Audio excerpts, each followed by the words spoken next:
الذين هم خلاصة العرب العرباء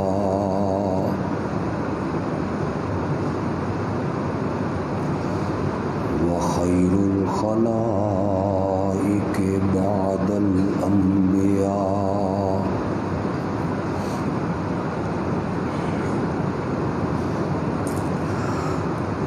أما بعد فأعوذ بالله من الشيطان الرجيم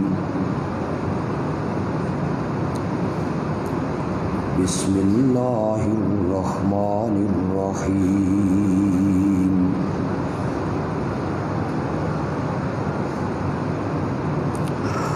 عسى الله أن يجعل بينكم وبين الذين عاديتم منهم مودة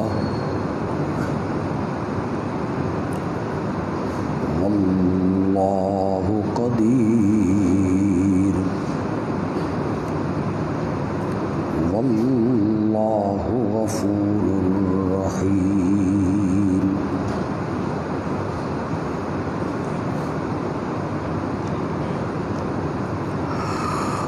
امید ہے کہ اللہ تمہارے درمیان اور ان لوگوں کے درمیان جو تم سے دشمنی رکھتے ہیں اللہ محبت کی فضائیں پیدا کر دے، کیونکہ اللہ قدرت والے ہیں اور اللہ کی ذات بخشنہار ہے، رحم کرنے والا۔ اللہم صلی علی محمد وعلی آل محمد كما صليت على إبراهيم وعلى آل إبراهيم إنك حميد مجيد۔ اللهم بارك على محمد وعلى آل محمد كما باركت على إبراهيم وعلى آل إبراهيم إنك حميد مجيد۔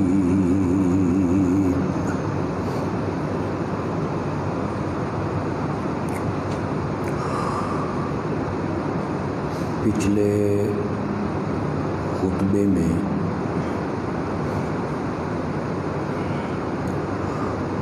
ہماری گفتگو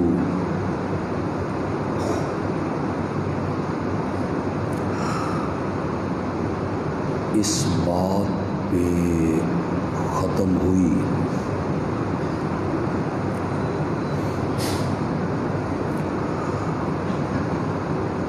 کہ اصحاب رسول کی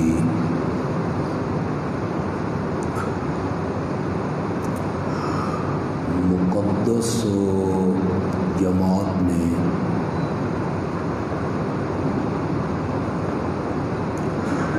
سب سے زیادہ مظلوم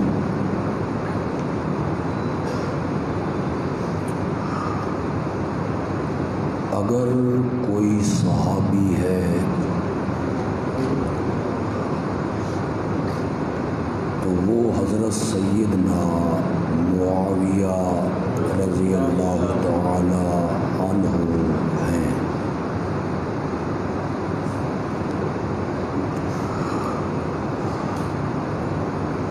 مورخین نے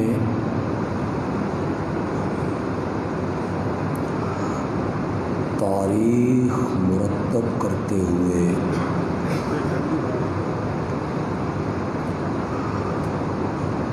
ان کے ساتھ بڑی زیادتی کی، ظلم کیا۔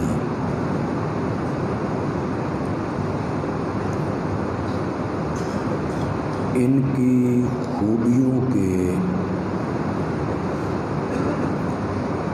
اور ان کی خدمات کے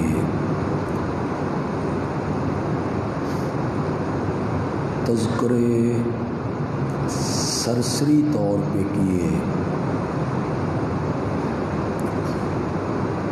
اور ان کی خامیاں بیان کرنے میں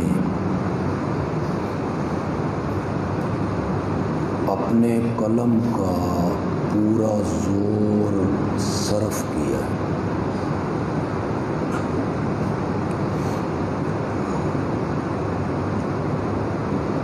یہ کون لوگ تھے؟ لوط ابن یحییٰ ابو مخلف، واقدی ابن اسحاق،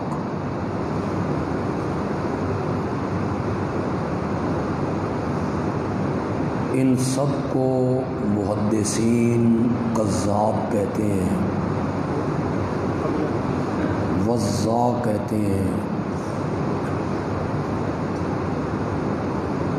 یہ حدیثیں کھڑا کرتے اور سنی بن کے اہل سنت میں ان روایات کو پھیلایا کرتے۔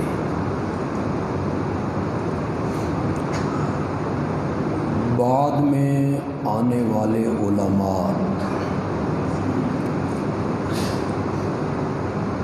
انہوں نے تحقیق کی زحمت گوارا نہ کی،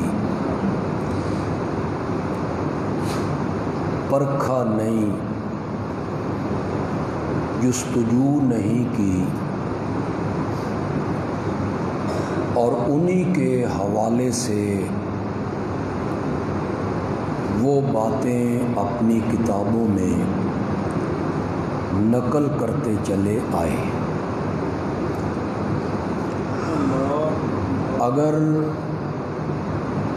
عام میں سے تعلیم یافتہ لوگ میرے اس تجزیے پر غور کریں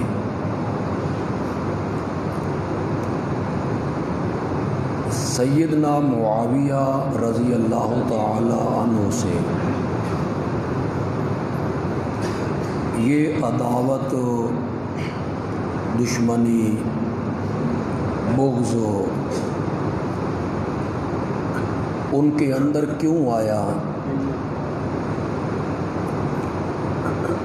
کیوں انہوں نے اس بغض کا اظہار کیا؟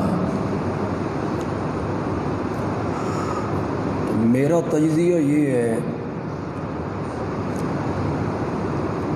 کہ حضرت سیدنا معاویہ رضی اللہ تعالی عنہ ان کے ہاتھ پر جب حضرت حسن رضی اللہ تعالی عنہ نے بیعت کر لی اور مملکت اسلامیہ کے 54 صوبوں پر حضرت سیدنا معاویہ کی خلافت قائم ہو گئی، تو انہوں نے یہودیت کو، نصرانیت کو، رافضیت کو، ناسبیت کو، کفر کو ناکوں چنے چبوا دیا۔ فتوحات کا سلسلہ وسیع سے وسیع تر ہوتا چلا گیا۔ اگر وہ یہ سارے کام نہ کرتے، دنیا کفر کے سینے پر مونگ نہ ڈلتے، تو شاید آج کتابوں میں تاریخ میں ان کے متعلق یہ مواد ہمیں نہ ملتا۔ یہود کے ایجنٹوں نے، رافضیت نے ان کی کردار کشی کر کے بدلہ چکانے کی کوشش کی ہے۔ پھر ہمارے اہل سنت کے علماء، مصنفین، خطباء اس سے متاثر ہوئے، کسی نے چھان پھٹک نہ کی، بس مکھی پہ مکھی مارتے چلے گئے۔ تو آج ہماری کتابوں میں حضرت معاویہ کے خلاف بڑا مواد ملتا ہے۔ اب اللہ کے فضل سے حالات بدل رہے ہیں، تحقیق ہو رہی ہے، جستجو ہو رہی ہے، کتابیں لکھی جا رہی ہیں، تاریخ کو پرکھا جا رہا ہے۔ انشاءاللہ آئندہ چند سالوں میں حضرت معاویہ کی عظمت کے جھنڈے انشاءاللہ بلند ہوں گے انشاءاللہ۔ یہ سارے پردے ہٹیں گے۔ ظلم یہ ہوا کہ سیدنا معاویہ رضی اللہ تعالی عنہ سے جو دشمنی تھی، عداوت تھی، بغض تھا، آج بھی کراچی میں برسر عام لاؤڈ سپیکر پر جو دعائیہ کلمات پڑھے گئے عربی میں، اس میں پڑھا گیا اللہم لعن علی معاویہ۔ یہ لاؤڈ سپیکر پر ایک چینل جو اسے لائیو نشر کر رہا تھا، اس چینل سے یہ پوری دنیا نے یہ لفظ سنے۔ چونکہ لوگ عربی نہیں جانتے، لیکن یہ لفظ اس شخص نے اپنی دعا میں ادا کی، اللہم لعن علی معاویہ، اللہم لعن علی ابی سفیان۔ یعنی اس کی پھر جب ان پر کیس ہو گیا، اس شخص پہ جب مقدمہ ہو گیا، حکومت نے ایکشن لیا کہ برسر عام ایک صحابی رسول پر جس نے 19 سال حکومت کی تھی، برسر عام سڑک پہ لاؤڈ سپیکر پہ اس پر لعنت کی جا رہی، ایک کیس رجسٹر ہو گیا۔ تو اس طبقے نے اس کیس کے خلاف حکومت کو ایک خط لکھا۔ وہ خط بھی سوشل میڈیا پہ عام ہو گیا، میں نے بھی پڑھا، آپ نے بھی پڑھا ہوگا۔ وہ کہنے لگے کہ ان لفظوں پر ہم پر کیس نہیں ہو سکتا، ہم معاویہ کی تعریف نہیں کر سکتے، ہم معاویہ کے ساتھ رضی اللہ کے لفظ نہیں کہہ سکتے۔ کیوں؟ یہ حضرت علی کے خلاف جنگ کے لیے آئے تھے، ایک وجہ، انہوں نے حضرت علی کی بیعت نہیں کی، دوسری وجہ انہوں نے عمار ابن یاسر کو شہید کیا، تیسری وجہ۔ یہ ساری وجوہات انہوں نے اپنے خط میں جو انہوں نے حکومت کے نام لکھا کہ یہ کیس خارج کر دیا جائے، ہم نے معاویہ کے متعلق جو کہا ہے واقعی صحیح کہا ہے کہ وہ ظالم تھے، انہوں نے حضرت علی کی بیعت نہیں کی، انہوں نے حضرت علی کے خلاف تلوار اٹھائی، یہ وجوہات انہوں نے لکھی۔ میں ان ساری وجوہات کا ایک جواب دینا چاہتا ہوں، صرف ایک۔ ہمیں مطمئن کر دو، ہمیں مطمئن کر دو تو ہم بھی تمہارے ساتھ ہیں۔ جواب میرا یہ ہے، آج تمہیں پتہ چلا ہے کہ معاویہ نے حضرت علی کے خلاف تلوار اٹھائی، آج تمہیں پتہ چلا ہے کہ معاویہ نے علی کے ہاتھ پر بیعت نہیں کی، آج تمہیں پتہ چلا ہے کہ معاویہ نے عمار ابن یاسر کو شہید کیا، حضرت علی کے بیٹے حسن کو پتہ کیوں نہیں چلا جنہوں نے معاویہ کے ہاتھ پر بیعت کی تھی؟ اگر معاویہ ظالم تھا، اگر معاویہ باغی تھا، اگر معاویہ حضرت علی کا دشمن تھا، تو حضرت علی کے 2 بیٹوں نے معاویہ کے ہاتھ پر بیعت کیوں کی تھی؟ ہمیں اس پر مطمئن کرو، بتاؤ، وجہ بتاؤ ہمیں اس کی، کیا وجہ ہے کہ حضرت حسن خلافت ہینڈ اوور کر دیتے ہیں؟ کمال ہو گئی ہے، خلافت انہوں نے ایک ظالم کے سپرد کر دی، مسلمانوں کی باغ ڈور انہوں نے ایک باغی کے سپرد کر دی۔ عمران خان نو آکھو بھئی حکومت نواز شریف نو دے وے، کہو عمران خان کو کہ حکومت نواز شریف کو دے دے، زرداری کو دے دے۔ اگر معاویہ ان کے نزدیک غلط ہوتے تو کبھی حسنین کریمین ان کے ہاتھ پر بیعت کرو، انکار اس کا، انکار کرو، تم انکار نہیں کر سکتے ہو، تم عذر پیش کر سکتے ہو۔ مسلمانوں کے درمیان اتفاق کرنے کے لیے، اتحاد کے لیے، بھائی چارے کے لیے حضرت حسن نے قربانی دی اور مسلمانوں کا خون نہ بہایا جائے، اس پر میں پھر اعتراض کروں گا، یہ قربانی حضرت حسن کے چھوٹے بھائی حسین نے کیوں نہیں دی؟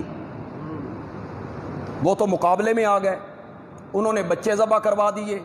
حضرت حسن مصالحت کرتے ہیں، مفاہمت کرتے ہیں، حضرت حسین کیوں نہیں کرتے؟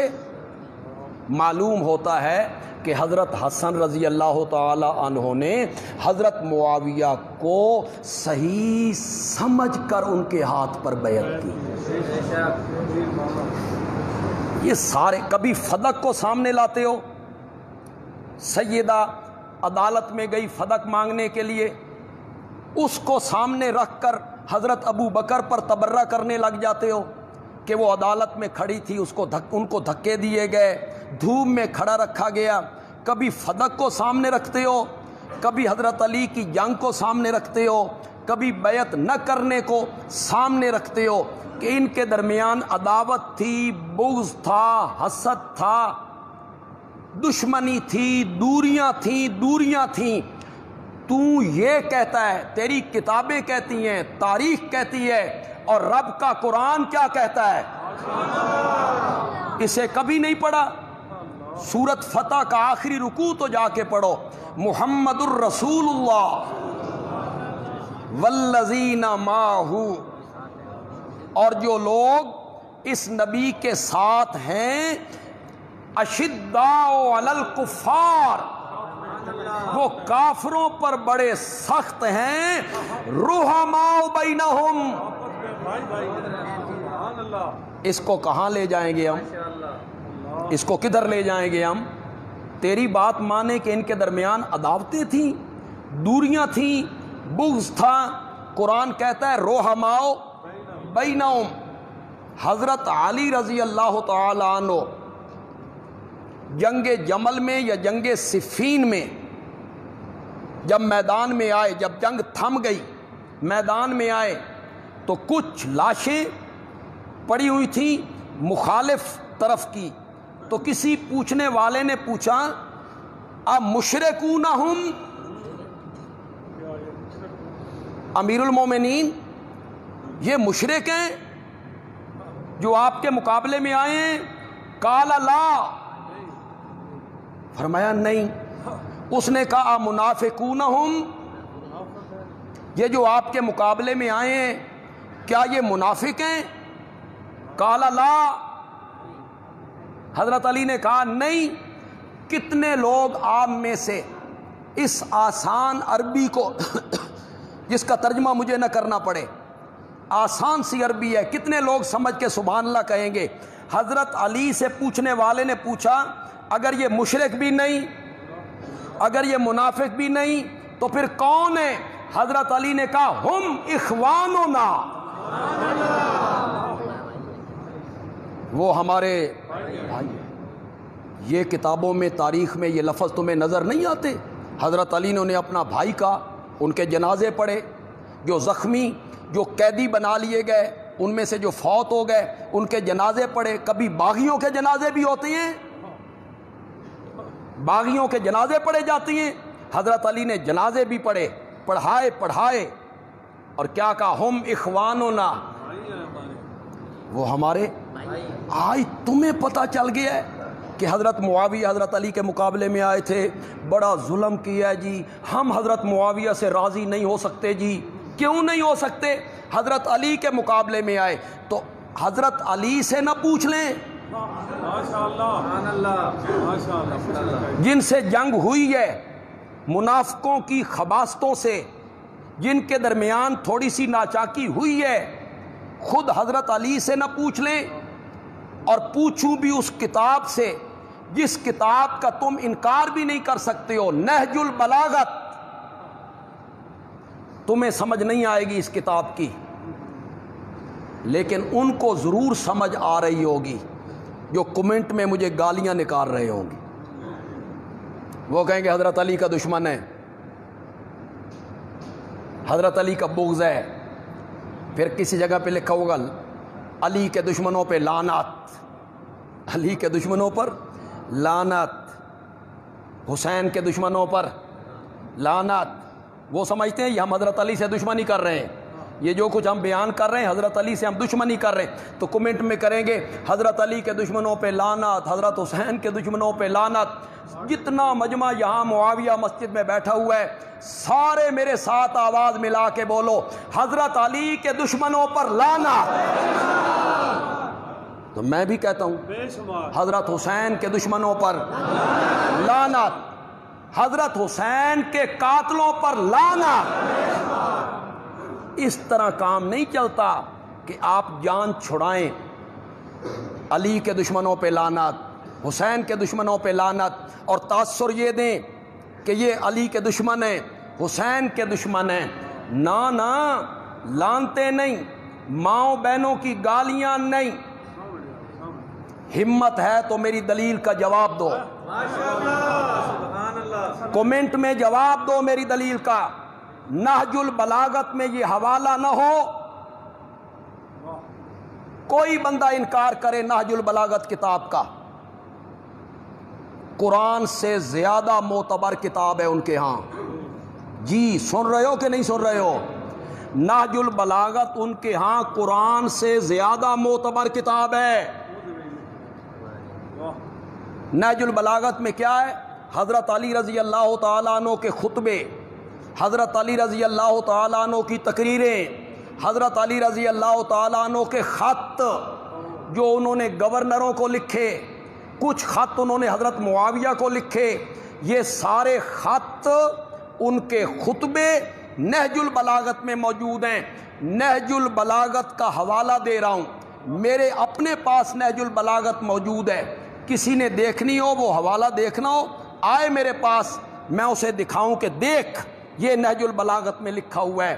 حضرت علی رضی اللہ تعالی عنہ نے جنگ ہونے کے بعد، تمہیں یہی تکلیف ہے نا معاویہ سے کہ حضرت علی کے مقابلے میں آئے تھے اور تم حب علی میں معاویہ کو گالیاں دیتے ہو۔ جنگ ہونے کے بعد کچھ لوگوں نے جب حضرت معاویہ اور ان کے لشکر جو شام میں تھا اس کے متعلق غلط بیانیاں کی، کچھ برے الفاظ کہے، تو حضرت علی نے اپنے تمام گورنروں کو خط لکھا، صوبے کے گورنروں کو خط لکھا، اس میں کہا میرے درمیان اور اہل شام کے درمیان ایک ٹکراؤ ہو چکا ہے، لیکن ان ربنا واحد وان دیننا واحد وان نبینا واحد وان دعوتنا فی الاسلام واحدۃ۔ میرا اور معاویہ کا رب بھی ایک ہے، میرا اور معاویہ کا نبی بھی ایک ہے، میرا اور اہل شام کا قرآن بھی ایک ہے۔ میری اور معاویہ کی دعوت فی الاسلام بھی ایک ہے۔ آگے سن سکتے ہو تو سنا، حب علی کے پردے میں معاویہ پر تبرہ کرتے ہو، سنو حضرت علی کیا کہہ رہے ہیں۔ حضرت علی کہہ رہے ہیں وَلَا نَسْتَزِيدُهُمْ فِي الْإِيمَانِ، لفظ ذرا سنو، لفظ ذرا سنو، کچھ تو سمجھ بھی جاؤ یار۔ لا نستزیدہم فی الایمان ولا یستزیدوننا، ایمان کے معاملے میں میں معاویہ سے بڑھ کے نہیں اور معاویہ مجھ سے بڑھ کے نہیں۔ اپنے جیسا مومن مانا کہ نہیں مانا؟ تو کیوں نہیں مانتا؟ تجھے آج پتہ چلا ہے کہ معاویہ نے جنگ کی تھی حضرت علی سے؟ خود حضرت علی کیا کہہ رہے ہیں؟ حضرت علی کا ارشاد تو سن، انہیں اپنے جیسا مومن مانا۔ آگے حضرت علی کہتے ہیں ہمارا اختلاف تھا فی دم عثمان، ہمارا اختلاف ہوا فی دم عثمان وَنَحْنُ مِنْهُ بُرَاء، اور ہم اس سے بری ہیں، ہمارا اس میں کوئی ہاتھ نہیں۔ سارے گورنروں کو خط لکھ کہ انہیں برا نہ کہو، اس کو بنیاد مت بناؤ۔ حضرت علی کو ڈھال بناتے ہو، حضرت علی کو ڈھال بنا کے معاویہ پہ تبرہ کرتے ہو، ویسے تبرہ کرو، انہیں ڈھال نہ بناؤ۔ حضرت علی نے انہیں اپنے جیسا بھائی مانا اور ان کے دونوں بیٹوں نے معاویہ کے ہاتھ پر بیعت کی۔ اور اگر تجھے حوالہ درکار ہے، علمی میدان ہے، یہ علمی میدان ہے، یہ کوئی گالم گلوچ کا میدان نہیں ہے۔ نہ میں نے کبھی گالم گلوچ کی ہے، نہ میں نے کبھی تبرہ کیا ہے، نہ میں نے کبھی کسی فرقے کا نام لیا ہے، نہ فرقے کا نام لے کر اس پر کوئی فتویٰ چسپاں کیا ہے، قطعاً نہیں، میری یہ عادت بھی نہیں۔ علمی میدان میں علمی گفتگو کرو، دلائل کے ساتھ گفتگو کرو۔ خدا گواہ ہے، خدا گواہ ہے، کل گڑی حبیب اللہ میں نے جو تقریر کی ہے کل زور کے بعد، وہ کھلے بازار میں تھی، اس میں تاجر تھے، علماء تھے۔ اس میں نے ابتدا میں کہا تھا کہ میں اپنی تقریر میں کوئی ایسا لفظ جس سے کسی کی دل آزاری ہو نہیں بولوں گا۔ میری تقریر سوشل میڈیا کے ذریعے دوسرے طبقے کے لاکھوں لوگ سن رہے ہوں گے یا سنیں گے، میں انہیں دعوت دیتا ہوں۔ علماء سے میری گفتگو کوئی نہیں، ذاکروں سے بھی میری گفتگو کوئی نہیں، نہ جو اس طبقے کے عام لوگ ہیں، ڈاکٹر ہیں، پروفیسر ہیں، وکیل ہیں، کالج سکول کے پڑھے ہوئے بچے ہیں، تعلیم یافتہ ہیں، میں ان کو دعوت دیتا ہوں کہ میری دلیل پر غور کرو، سوچو، پرکھو، اپنے علماء سے پوچھو یہ سب کچھ کیا ہے۔ معاویہ اگر ظالم تھا تو حضرت حسن نے خلافت ہینڈ اوور کیوں کی؟ پوچھو ان سے۔ میں دلائل سے گفتگو کرنا چاہتا ہوں، میں بد زبانی، میرا شیوا نہیں ہے کہ میری رگوں میں شریف باپ کا خون دوڑتا ہے اور میں نے با حیا ماں کا دودھ پی رکھا ہے۔ بد زبانی کرنا یہ کوئی با حیا لوگوں کا کام ہوتا ہے؟ بد زبانی میں نہیں کروں گا، میں تمہیں دلائل کی مار ماروں گا۔ دلیل سے بات کرو، دلیل سے، دلیل سے بات کرو۔ اگر میں تیری کتابوں سے یہ ثابت کر دوں تو پھر اس پر سوچو، غور کرو، خدا کے لیے غور کرو۔ تبرے کرتے ہو حضرت معاویہ پر کہ ظالم تھا، حضرت علی کے مقابلے میں آئے، بیعت نہیں کی، تبرہ کرتے ہو۔ میں اگر تمہاری کتابوں سے یہ ثابت کر دوں کہ ہر سال حضرت علی کے دونوں بیٹے دمشق میں آ کر اپنے حصے کا وظیفہ وصول کرتے تھے، پھر کیا کہے گا حسنین کریمین کو؟ حضرت معاویہ کی حکومت میں انہوں نے وظیفہ لیا یا نہیں لیا؟ وظیفہ لیا، ظالم سے وظیفہ لیا۔ وظیفے بھی لیے، بیعت بھی کی۔ معلوم ہوتا ہے ان کے درمیان کوئی ناچاکی نہیں تھا، ان کے درمیان کوئی اختلاف نہیں تھا۔ جب صلح ہو گئی سو ہو گئی، جب صلح ہو گئی سو ہو گئی۔ اس کے بعد انہوں نے کوئی ایسا قدم نہیں اٹھائے۔ مزے کی بات یہ ہے، مزے کی نہیں افسوس کی بات یہ ہے کہ حضرت معاویہ کے ساتھ جو بغض ہے، جو حسد ہے، جو دشمنی وہ اتنی متعدی ہو گئی۔ متعدی سمجھتے نہیں سمجھتے؟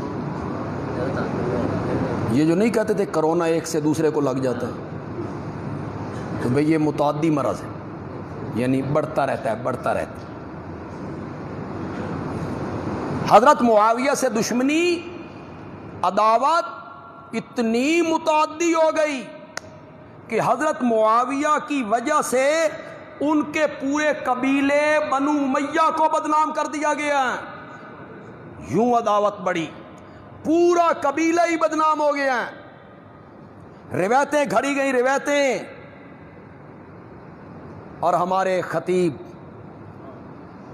عالمی مبلغ وہ منبر پہ بیٹھ کے رانوں پہ ہاتھ مار کے بنو امیہ کا تذکرہ اس طرح کرتے ہیں جس طرح ایک کمیاں دا خاندان ہے۔ کمی لوگ نے، بنو امیہ نے یہ کر دیا، بنو امیہ نے یہ کر دیا۔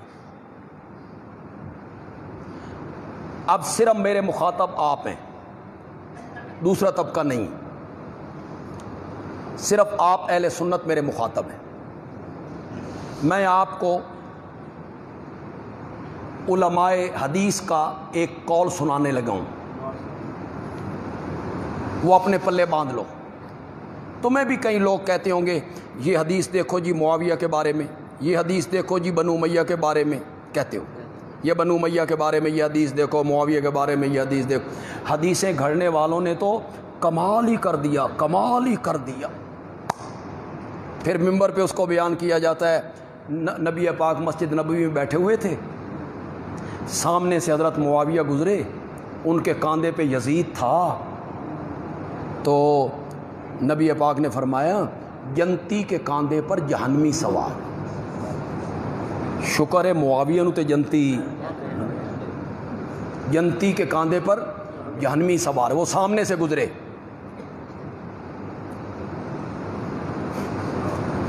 یزید نبی پاک کے انتقال کے 12 سال بعد پیدا ہوا ہے۔ سن رہے ہو کہ کون نہیں سن رہے ہو؟ یہ روایتیں ہیں تمہاری جسے منبر پہ بیان کیا جاتا ہے۔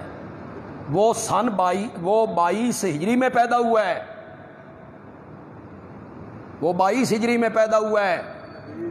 ایک آدمی پیدا ہی نہیں ہوا، جمع ہی نہیں، اسے یار لوگوں نے معاویہ کے کاندھے پہ سوار کرا کے مسجد نبوی کے سامنے سے گزار بھی دیے۔ لوگوں نے کہا جی توبہ توبہ، ایڈا ظالم بے نبی پاک کی آکھیا بے جانمی۔ یہ تو آپ کی روایات ہیں، گھڑی گئی ہیں، بنائی گئی ہیں۔ میں آپ کو ایک اصول بتانا چاہتا ہوں، اور وہ میں نہیں بتاتا، محدثین نے لکھا ہے، بس وہ پلے باندھ لو، سارے مسئلے حل۔ سن رہے ہو کہ نہیں سن رہے ہو؟ یہاں لکھ لو گے، اس اصول کو لکھو گے؟ کیا اصول بیان کی؟ کل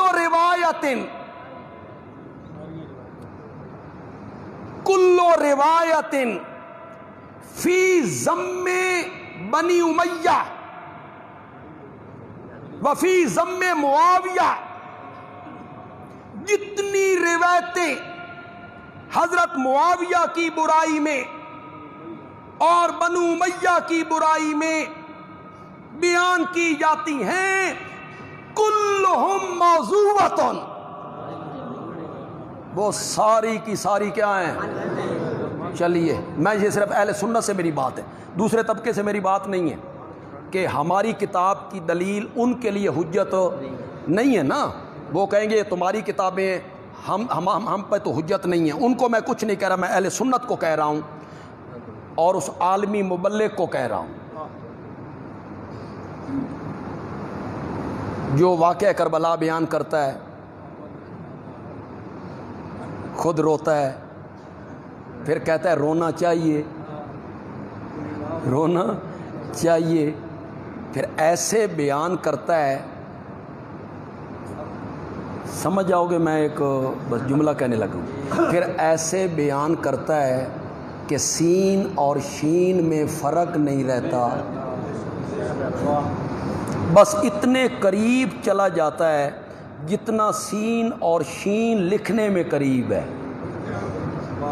پہلے سین لکھتے ہیں، اس کے بعد کیا لکھتے ہیں، بس جتنے وہ دونوں قریب ہیں نا، وہ بھی ان کے اتنے قریب چلا جاتا.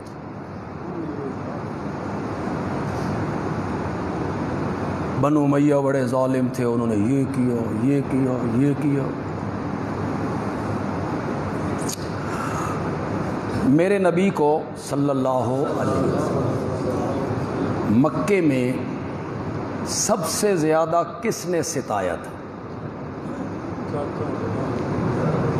کس کا نام ہے آپ کے ذہن میں؟ ابو جہل. ابو جہل یہ بنو امیہ تھا. ابو لہب،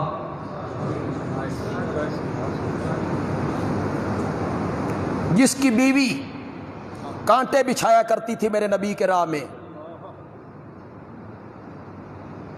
ستایا ہے. 3 سال تک یا اس سے بھی زیادہ عرصہ تک صرف 4 ہاشمیوں نے ایمان قبول کیا. کتنے؟ اور 12 بنو امیہ کے افراد نے ایمان قبول کیا. تمہیں یہ تاریخ نظر نہیں آتی؟ میں ذکر تو آگے جا کے کرنا چاہتا تھا جب میں نے معاویہ کی والدہ ہند کا ذکر کرنا تھا. معاویہ کی والدہ ہند، جسے آپ ہندا کہتے ہیں، ہندا نہیں ہے، ہند. اور میں معاویہ کے والد ابو سفیان کا ذکر کرنا چاہتا، جو میرے نبی کا سسر ہے، میرے نبی کا سسر ہے. اور ہند میرے نبی کی ساس ہے، اور ساس ماں ہوتی ہے. کہو تو صحیح یار، وہ ہمارے نبی کی ماں ہے تو پھر ہماری بھی ماں ہے. ساس ماں ہوتی ہے. تم کہو جو کچھ کہنا چاہتے ہو، کھلیاں واگن ہے تواڈیاں، جتنی باتیں کرنا چاہتے ہو کرو.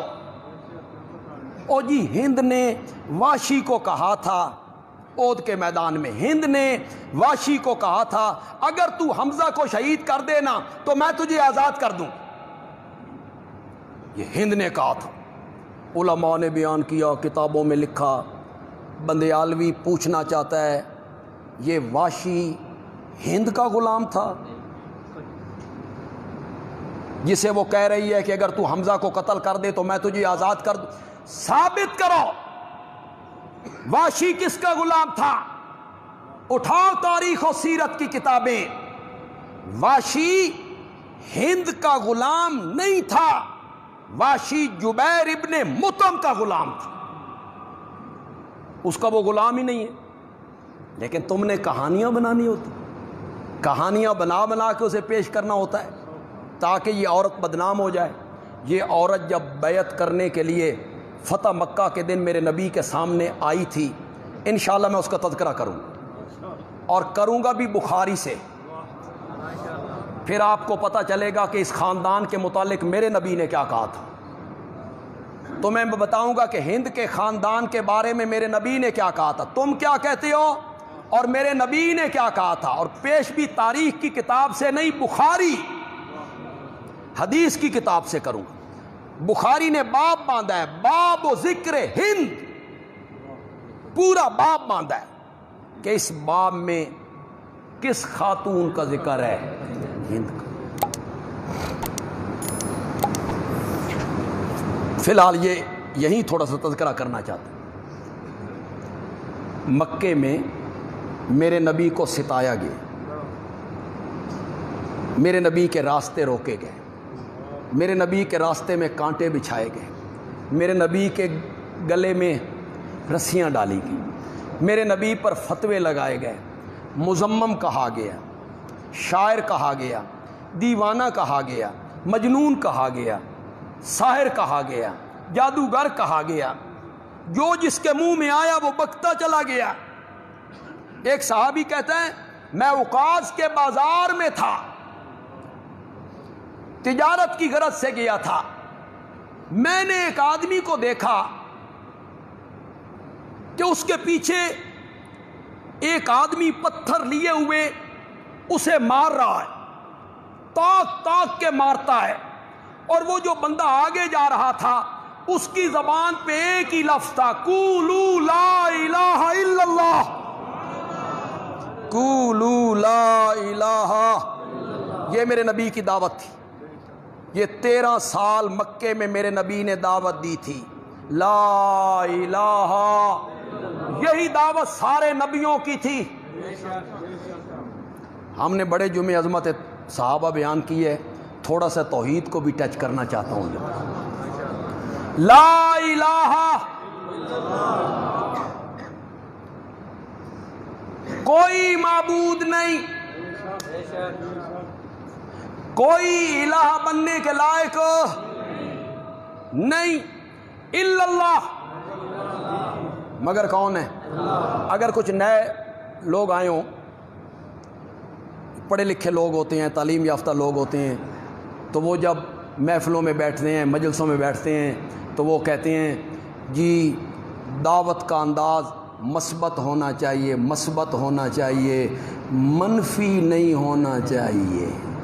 یہ ایک فارمولہ ہے، مثبت انداز ہو، اپنے مسلک کو چھوڑو نہیں، کسی کے مسلک کو چھیڑو نہیں، تو میاں اپنی نہ بیڑ، تجھے پرائی کیا پڑی، انداز مثبت ہونا چاہیے، منفی نہیں ہونا چاہیے۔ ان دوستوں سے میں کہوں گا تہاڈا کلمہ ہی نفی تو شروع ہو گیا، پڑھو کلمہ لا، یوں بھی کلمہ ہو سکتا تھا اللہ الہ، یوں بھی ہو سکتا تھا اللہ الہ ہے، یوں بھی ہو سکتا تھا، لیکن نہیں، اللہ نے فرمایا میں یہ نہیں منوانا چاہتا کہ اللہ الہ ہے، بلکہ الا اللہ بعد میں ہے۔ زور سے بولو یار، زور سے، پہلے کیا ہے؟ لا، کوئی نہیں، مثبت کے منفی، مثبت کے منفی، کوئی نہیں، لا، کوئی نہیں۔ مولا کیا کہنا چاہتا ہے؟ کوئی نہیں، پیغمبر بھی ہیں، فرشتے بھی ہیں، جنات بھی ہیں، اولیاء اللہ بھی ہیں، آتشی کرنوں والا سورج بھی ہے، ضیاء پاشیاں کرنے والا چاند بھی ہے، جگمگانے والے ستارے بھی، سر بفلک پہاڑ بھی، بہنے والے دریا بھی، جلانے والی آگ بھی، دودھ دینے والی گائے بھی، دودھ دینے والی گائے بھی، شاہ زور گھوڑا بھی، زندے بھی، مردے بھی، شجر بھی، حجر بھی، قبر بھی۔ کیا کہنا چاہتا ہے؟ فرمایا لا الہ، نبی ہے پر الہ کوئی نہیں، فرشتے ہیں، فرشتے ہیں پر الہ کوئی نہیں، جنات ہیں پر الہ۔ میں قرآن کا طالب علم ہوں، میں نے قرآن سبقن پڑھا ہے، اور پھر میں نے سبقن پڑھایا بھی ہے، میری قرآن پہ نظر ہے، اگر کسی کو اعتراض ہو میرے معنی پر آئے میرے پاس، میں قرآن کی 20 آیتیں اس کے سامنے رکھ دوں گا، 20 آیتیں، یا مجھ پر اعتبار کرو۔ الہ کیا ہے؟ معبود کیا ہے؟ لا الہ، عالم الغیب کوئی نہیں۔ الہ کا کیا میں اب الہ کا میں نہ کرنے لگا ہوں، مختار کل کوئی نہیں، متصرف فی الامور کوئی نہیں، قادر و قدیر کوئی نہیں، اولاد دینے والا۔ آپ کی آواز ذرا آہستہ ہو گئی یار، یہاں سے بولو، یہاں سے، اور چہروں پہ مسکراہٹ لا کے بولو۔ عرش پہ رب اپنی وحدانیت کو سن کے خوش ہو رہا ہوگا، خوش ہو رہا ہوگا۔ میری وحدانیت بیان ہو رہی ہے، میری توحید بیان ہو رہی ہے۔ عالم الغیب کوئی نہیں، مختار کل کوئی نہیں، مشکل کشا کوئی نہیں، حاجت روا کوئی نہیں، شفائیں دینے والا، اولاد بخشنے والا، رہائیاں دینے والا، سجدے کے لائق، نظر و نیاز کے لائق کوئی نہیں، الا اللہ، الا اللہ۔ یہ ساری صفتیں ہیں تو صرف کس کے لیے ہیں؟ اگر کسی آدمی کو اس معنی میں شک ہے، آئے میرے پاس، میں قرآن کے دلائل کی بارش برسا دوں کہ اس آیت کو دیکھ، اس آیت کو دیکھ، اس آیت کو۔ تو چل چھوڑ یار، میں وہ آیت پڑھتا ہوں جو تم سب کو یاد ہے، بچوں کو بھی یاد ہے، بوڑھوں کو بھی یاد ہے۔ آیت الکرسی شروع کر، اللہ لا الہ، یہ دعویٰ ہے، یہ اللہ نے کیا کیا ہے؟ دعویٰ۔ میرے سوا الہ کوئی نہیں، نہ حضرت عیسیٰ، نہ حضرت ابراہیم، نہ حضرت عزیر، نہ مائی مریم، نہ جبریل امین، نہ فرشتے، میرے سوا الہ کوئی نہیں، صرف میں ہی الہ ہوں۔ مولا ڈنڈے کے زور سے منوانا چاہتا ہے، مولا جبر سے منوانا چاہتا ہے، مولا سختی سے منوانا چاہتا ہے۔ فرمایا نہیں، جبر سے منوا سکتا ہوں، میرا دروازہ چھوڑ کے کسی اور کے دروازے پہ جا، میں تیری ٹانگیں توڑ کے رکھ دوں، کر سکتا ہوں۔ تجھے نابینا کر دوں، کر سکتا ہوں۔ فالج ہو جائے، کر سکتا ہوں، نہیں کروں گا۔ میں دلائل کے زور سے منوانا چاہتا ہوں، مولا دلیلاں تے عالم سمجھن گے، ان پڑھ دیہاتی کیسے دلیلیں سمجھے گا؟ فرمایا میں نے علمی دلیلیں نہیں دینی، میں نے عقلی دلیل دینی ہے۔ صرف میں الہ ہوں، میرے سوا کوئی الہ نہیں۔ مولا اس کی کوئی دلیل؟ فرمایا پہلی دلیل سن، الحی، دوسری دلیل سن، القیوم، تیسری دلیل سن، لا تاخذہ، چوتھی دلیل سن، لہو ما فی السماوات، پانچویں دلیل سن، یعلم ما بین ایدیہم، الہ وہ ہوتا ہے جو عالم الغیب ہو، الہ وہ ہوتا ہے جو ایسا زندہ ہو جس پر کبھی موت ہو۔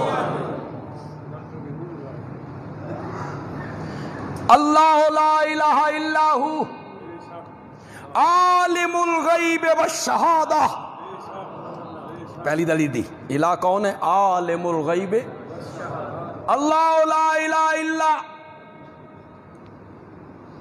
هو الرحمن، دوسری دلیل دی۔ الرحیم، المالک، القدوس، السلام، المؤمن، المہیمن، العزیز، الجبار، الخالق، البارئ، المصور، المصور۔ او الہ وہ ہوتا ہے، جملہ تو یہ میں اکثر کہا کرتا ہوں، المصور پہ ہی کہا کرتا ہوں، لیکن آج جو جملہ کہنے لگا ہوں آپ کو تڑپ جانا چاہیے، موعدوں کو تو تڑپ جانا چاہیے۔ المصور،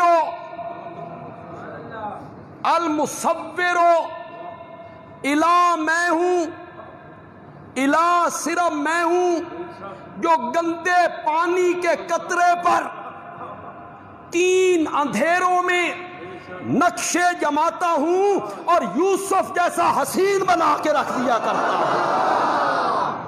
الہ میں ہوں۔ اللہ نے جب اپنی الوہیت کا ذکر کیا تو پھر صفتوں کی بارش برسا دی۔ خالق میں ہوں، باری میں ہوں، مالک میں ہوں، عزیز میں ہوں، الجبار میں ہوں۔ تو میرے نبی اس کلمے کی دعوت دے رہے ہیں، قولو لا الہ۔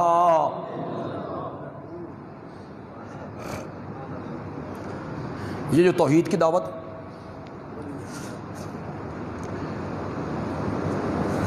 اور شرک سے روکنا ہے، یہ اس طرح دینی چاہیے، اس طرح دینی چاہیے، اس طرح دینی چاہیے کہ لوگ دعوت دینے والے کو مجنون کہنے لگیں،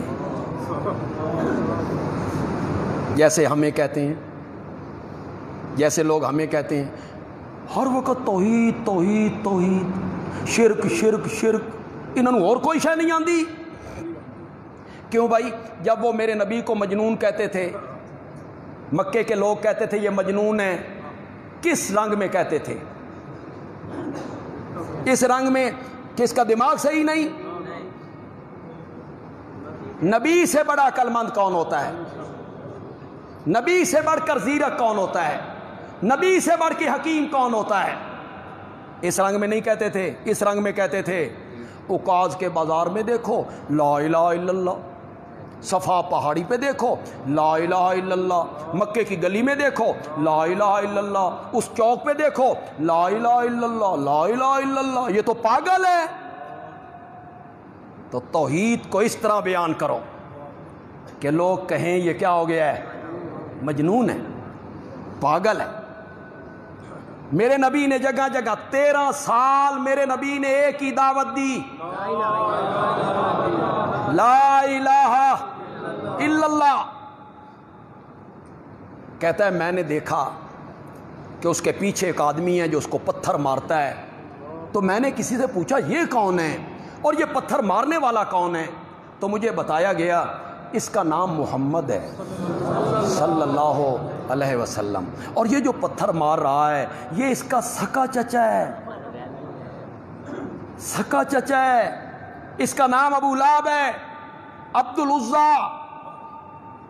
پھر میں نے دیکھا کہ ایک پتھر لگا، خون کا فوارہ چھوٹا اور وہ شخص وہیں بیٹھ گیا، اس میں اٹھنے کی سکت نہ رہی۔ ہمارے ساتھ کیا ہوا ہے؟ ہم جو توحید بیان کرتے ہیں تو ہمارے ساتھ تو کچھ بھی نہیں ہوا، صرف لوگ فتوے ہی لگا سکتے ہیں نا، گالیاں ہی بک سکتے ہیں نا۔ میرے نبی کے ساتھ کیا ہوا؟ کائنات کے آقا کے ساتھ کیا ہوا؟ میرے نبی بیٹھ گئے، کہتا ہے پھر میں نے ایک بچی کو دیکھا جس کے ہاتھ میں پانی کا پیالہ تھا، وہ بابا بابا کہہ کے اس بندے سے لپٹ گئی، کہنے لگی بابا یہ پانی لائی ہوں۔ اس بندے نے جب گھونٹ بھر کے کلی کی تو اس میں خون آ گیا، اس میں خون آ گیا۔ میرے نبی کو مارا جا رہا ہے، مکے کی گلی سے گزر رہے ہیں، ابو جال نے پتھر مارا، میرے نبی کے سر میں لگا، میرے نبی نے ہاتھ رکھا، بیٹھ گئے۔ حضرت حمزہ ابھی مسلمان نہیں ہوئے تھے، مسلمان نہیں ہوئے تھے، ان کی لونڈی یہ سارا منظر دیکھ رہی تھی۔ حضرت حمزہ شکار پہ گئے ہوئے ہیں، واپس آئے تو لونڈی نے کہا مذہب اپنی جگہ پہ ہے آقا، مسلک مذہب عقیدہ اپنی جگہ پہ ہے، لیکن آج جو میں نے تیرے بھتیجے کی بے بسی دیکھی ہے تو مجھ سے دیکھی نہیں گئی۔ اسے پتھر لگا، وہ وہی بیٹھ گیا، اس کی مرہم پٹی کرنے والا کوئی نہیں تھا، اس کے سر پہ ہاتھ رکھنے والا کوئی نہیں تھا، اسے تسلی کے 2 بول بولنے والا اس کے سامنے کوئی نہیں تھا۔ حضرت حمزہ اٹھے، ابو جال کے ہاں پہنچے، پہلے بدلہ چکایا، پھر آئے، کہنے لگے بھتیجا میں تیرا بدلہ چکا کے آیا ہوں، ابو جال سے بدلہ چکا کے آیا ہوں۔ میرے نبی نے کہا چچا بدلوں سے خوش کرتے ہو کہ میرا بدلہ لے کے آئے ہو، اس سے خوش کرتے ہو؟ حضرت حمزہ کہنے لگے آج میں نے بھتیجے کو خوش کر کے جانا ہے، بتا کیسے خوش ہوتا ہے؟ میرے نبی نے کہا میں خوش ہوتا ہوں جب تو اقرار کرے لا الہ الا اللہ۔ بس میری تقریر کے آخری الفاظ ہیں، مجھ میں آج اتنی سخت بھی نہیں تھی، میں کمراٹ کے پچھلا سارا ہفتہ وہاں رہا ہوں، اور کمراٹ کا جو سفر ہے اس نے میری ہڈیوں کو پیس کے رکھ دی ہے۔ تو آخری لفظ میری تقریر کے یہ ہیں کہ ابن حجر عسقلانی نے لکھا کہ جب لوگ میرے نبی کو پتھر مارتے تھے اور لوگ لونڈے پیچھے تالیاں بجا کے مجنون، کذاب، دیوانہ نعرے لگایا کرتے تھے اور میرے نبی پریشان ہوا کرتے تھے اور پتھروں کی بارش ہوا کرتی تھی، تو میرے نبی کی پناہ گاہ ابو سفیان کا گھر ہوا کرتا تھا۔ جھٹلاؤ اس بات کو، میرے اہل سنت مخاطب ہیں، صرف اہل سنت مخاطب ہیں۔ پناہ گاہ ابو سفیان کا گھر ہے۔ ابو جال نے میرے نبی کی بیٹی کے منہ پہ تھپڑ مارا، بیٹی روتی ہوئی آئی، بابا ابو جال نے میرے چہرے پہ تھپڑ مارا ہے۔ نبی پاک نے فرمایا اپنے چچا ابو سفیان کو جا کے بتاؤ۔ ابو سفیان کو بتایا گیا، اس نے بیٹی کو ساتھ لیا۔ ابو جال حرم میں تھا، یہاں آ کے وہ بیٹی سے کہتا ہے جتنے زور سے تجھے اس نے تھپڑ مارا ہے میرے سامنے تھپڑ مار کے بدلہ چکا لے بدلہ۔ بیٹی نے آ کے میرے نبی کو بتایا، بابا چچا ابو سفیان کے پاس گئی تھی، اس نے ابو جال کے پاس جا کے میرا بدلہ چکوا دیا ہے۔ میرے نبی نے فرمایا اللہم لا تنساہا لابی سفیان، مولا ابو سفیان کے اس اچھے سلوک کو بھول نہ جانا، مولا ابو سفیان کے اس اچھے سلوک کو بھول نہ جانا۔ اگر آپ آئندہ جمعہ وقت پہ آئیں تو میں ذکر کروں گا بنو امیہ کا بھی، اور ذکر کروں گا حضرت معاویہ کی والدہ کا بھی، اور ذکر کروں گا حضرت معاویہ کے والد محترم کا بھی۔ اگر حضرت ابوبکر کا مرتبہ زیادہ ہے تو پھر یہ کیوں کہا گیا میرے بعد کوئی نبی ہوتا تو عمر نبی ہوتے؟ دیکھیں یہ جزوی فضیلتیں جو ہوتی ہیں نا، جزوی فضیلتیں، یہ اس سے یہ ثابت نہیں ہوتا کہ کلی فضیلت حاصل ہے، یہ ایک جزوی فضیلت ہے جو حضرت عمر کے متعلق کہی گئی۔ 5-6 مہینے 18 بلاک میں درس نہیں ہوا، آج سے انشاءاللہ 18 بلاک میں درس قرآن کا سلسلہ ہم پھر سے شروع کر رہے ہیں۔ چلو آپ آئیں نہیں، سبحان اللہ تو کہیں یار، خوش تو ہونا آپ کا بھی حصہ پڑ جائے۔ تو میں آج جو درس دوں گا انشاءاللہ مغرب کے بعد، اس میں سورت مریم کا خلاصہ بیان کروں، سورت مریم کا خلاصہ اس میں بیان کروں گا۔ تو جتنے لوگ آپ یہاں بیٹھے ہیں، آپ اپنے دوستوں تک اگر اس بات کو پہنچا دیں میسج کے ذریعے، فون کر کے، جن کو پتہ نہیں ہے انہیں بھی پتہ چل جائے، تو آپ تھوڑا سا یہ محنت کریں۔ الدال علی الخیر کفاعلہ، نیکی پر دلالت کرنے والا ایسے ہی ہوتا ہے جیسے نیکی کرنے، تو آپ کو اس کا بھی ثواب ملے گا۔ اپنے دوستوں کو آپ میسج کریں، فون کریں، آپ خود آئیں، اپنے دوستوں کو ہمراہ لائیں۔ ہمارا عزیز ہے، ہمارے جمعے کا بڑا مخلص پکا مقتدی ہے سجاد، اس کی والدہ کا گزشتہ دنوں انتقال ہوا، تو اس کے لیے سارے لوگ دعا کریں گے، اللہ اس کی والدہ کی مغفرت فرمائے، درجات بلند کرے، اور پسماندگان کو اللہ صبر جمیل عطا فرمائے۔ وما علینا الا البلاغ المبین۔